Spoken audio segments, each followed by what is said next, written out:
Hello and welcome to Todd Rolls Dice, where it's time for another look at last week in Warhammer. So this is the week of the 20th to the 24th. It's been a quiet week, in all honesty. There's big releases coming for 40k. Last week's preview was all about the Aeldari. I've done a separate look at their rules, which you can find at the end of this video if you want to check it out. But we only have a couple of articles here. We're going to start where we always start, and that's with the Rumour Engine. This is for the 21st of January. I have thoughts. It's a trident, okay? It could be anything. It could be the Sea Elves, whatever they're called, the Ideneth Deepkin. It could be teasing something for them. But then they're going on about ancient Greek words and what they mean. And then they're talking about barbecues and cookouts, and that doesn't really fit with, you know, Sea Elves and all that stuff. Could this be? I mean, it could be anything. Let's be honest. I think it's one of two things. I definitely think it's 40k. It's either whichever Primarch of Alpha Legion is still around, Alfarius or Umagon, because they had a trident, didn't they? Or one of them had a trident. So pie in the sky theory, I'm going with that. But because they're talking about barbecues, fire, all that stuff, and we've had a teaser image of the salamanders coming in some form in the Codex roadmap. Now, it could be a Space Marine 2.0 Codex, could be salamanders being split off and giving their own thing, which potentially means Vulcan, or it is a new... The chapter master for the salamanders doesn't have a model, do they? It could be something to do with the salamanders. It fits. What if it's one of the... Oh, what are they called? The relics of Vulcan, or whatever terminology they used. And salamanders are getting a massive upgrade and some real individuality and some cool units and stuff. What if it's that? The time frame would fit because these are usually 3 to 6 months away from actually revealing the products. I don't know, but it definitely feels either Vulcan-y / Salamanders-y, or it's the text that's just throwing me a little bit to, could it be something to do with the Alpha Legion, who are very big on tridents? And if it is, I don't think that it is Horus Heresy. It could just be a new Horus Heresy Primarch tease. I honestly don't think so. I think it's 40k, and I think that this is pointing towards what's happening next. I'm probably completely way off the mark. Let me know what you think in the comments. And after our Rumour Engine, we can't forget our model reveal, just the one model reveal this week, and it is, of course, for Heresy Thursdays. We have a brand new Admech. Were they called the Admech at the time? But this is the Secretary Oxyarch. The rules are already out in the Omnissiah rulebook that came out with the big dump of Admech stuff. It's a nice model. It's a very nice model. It's the pose. I think the pose is very stoic. Apparently these characters are honor guard and protectors of the Titan Legions, which is kind of cool. I suppose they revere Titans, but it's just a really cool model. I would potentially use it for other things. The Liber Mechanicum Forces of the Omnissiah, that's the book that it's already in. And it will be resin, and there's a little tease here. Does this mean something? All that remains is to pick up that Titan you've been thinking about lately. Are we getting new Titan stuff? Who knows?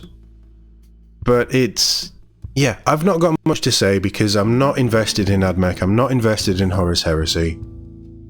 But it is just a really nice model. So yeah, this is actually a hit. And it's nice for them to be switching it out from Space Marines all the time, because we've had a lot of Space Marine stuff. I know the Horus Heresy is all about Space Marines, but there's other stuff too. Sometimes the other stuff is more interesting. It's definitely a very characterful model. But let me know what you think in the comments. And now back to 40k for some lore entries. Next up is one of two lore dumps that we've had with the pending pre-order for the Codex Aeldari going up on, well, today. But this is a more focused look at Lhykhis, the Whispering Web, which is one of the best models I think I've seen in a while. Certainly for 40k, it's just stunning. So we have lore drops, a little bit of history. They go into even, you know, the first time that we've seen this, and even the Aeldari thought that this character was lost. And then she's appeared back, coming back because things are getting dire and, you know, the doomsday clock is pushing to 1 minute to 12. That kind of thing. what a model. I just adore it.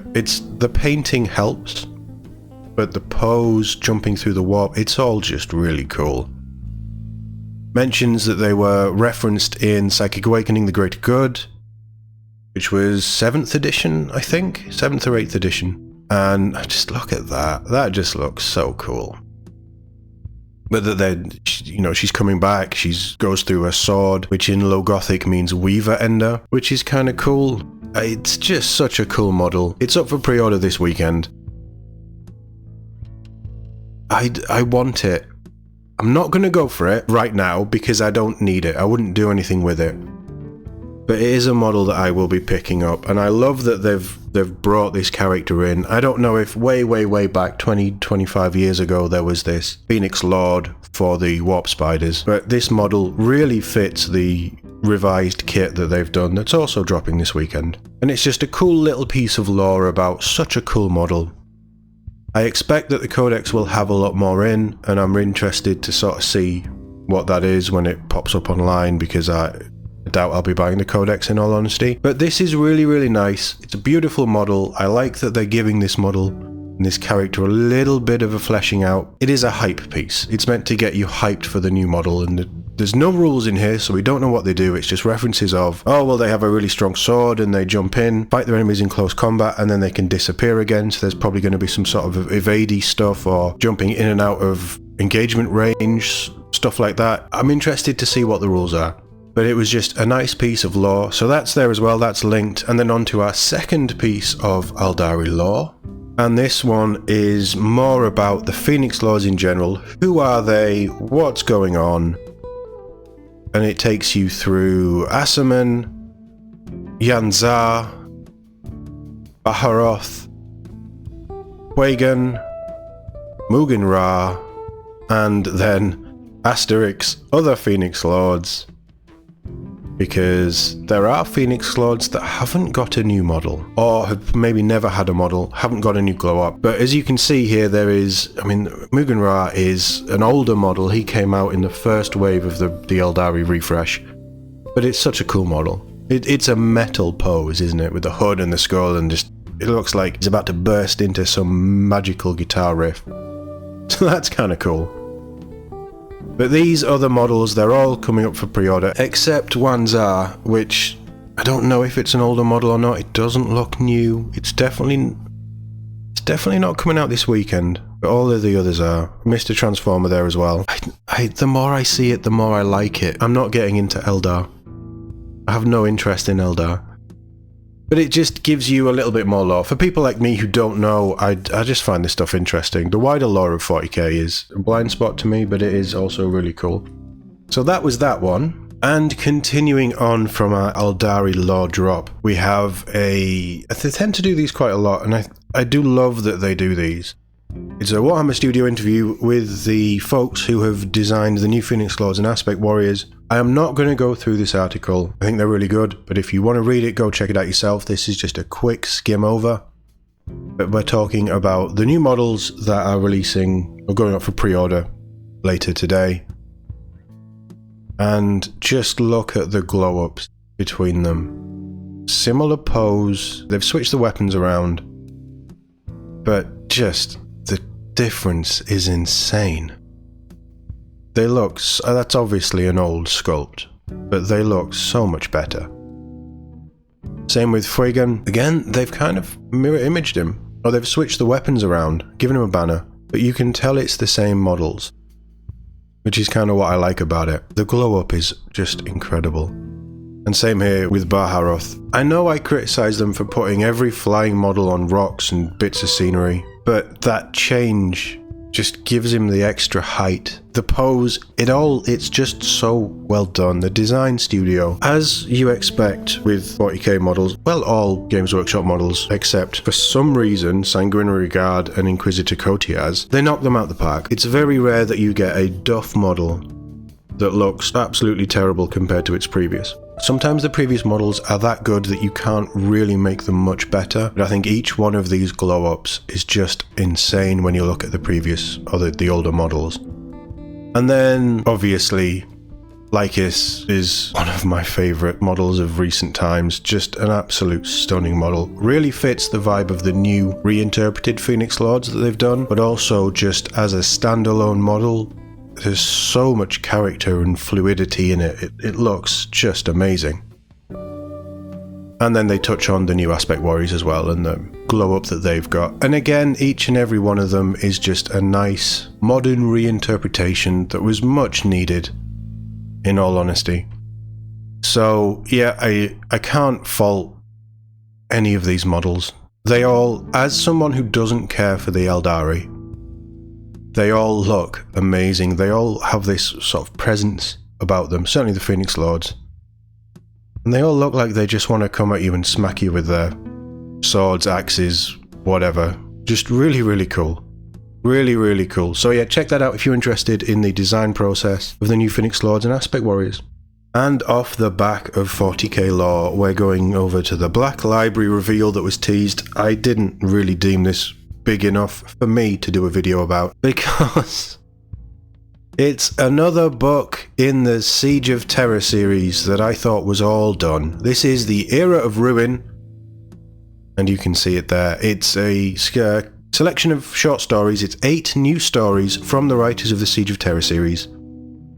So you've got Dan Abner, Aaron Dembski-Bowden, John French, Guy Haley, Nick Kime, Gav Thorpe, and Chris Wright. All pretty solid Black Library, well, all pretty solid authors in their own right, to be honest. And it is a very pretty cover. That's the expanded picture there. I think that's just a gorgeous piece of artwork. And look how big those titans are, but how small they look compared to the doors of the Eternity Gate. Just, it really gives you an idea of the sheer scale that they were talking about with the Siege of Terra.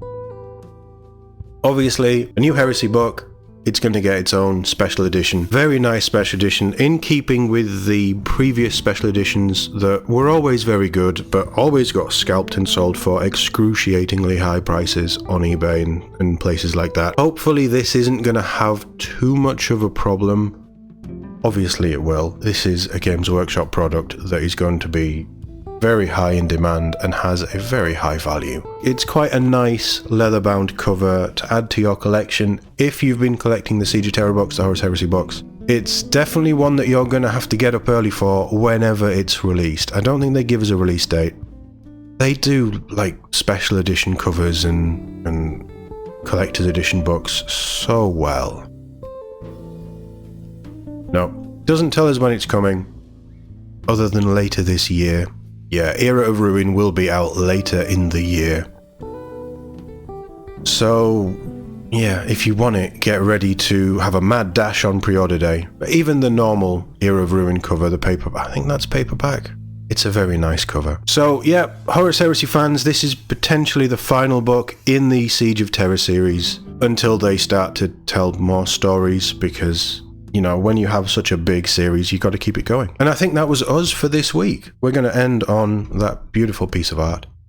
So, some nice lore stuff this week. Not too many model reveals. It was a very nice model, but we just got the one reveal. But then we are a week after LVO, and the LVO reveals were huge. So I'm not going to complain too much. We'll see what comes up next week. We have the Sunday preview, so my video will drop for that Sunday evening UK time, and that'll give us an idea of what's coming next week. But yeah, let me know what you think of all the stuff we've covered in the comments. As always, thank you for watching, and I'll see you all in the next one.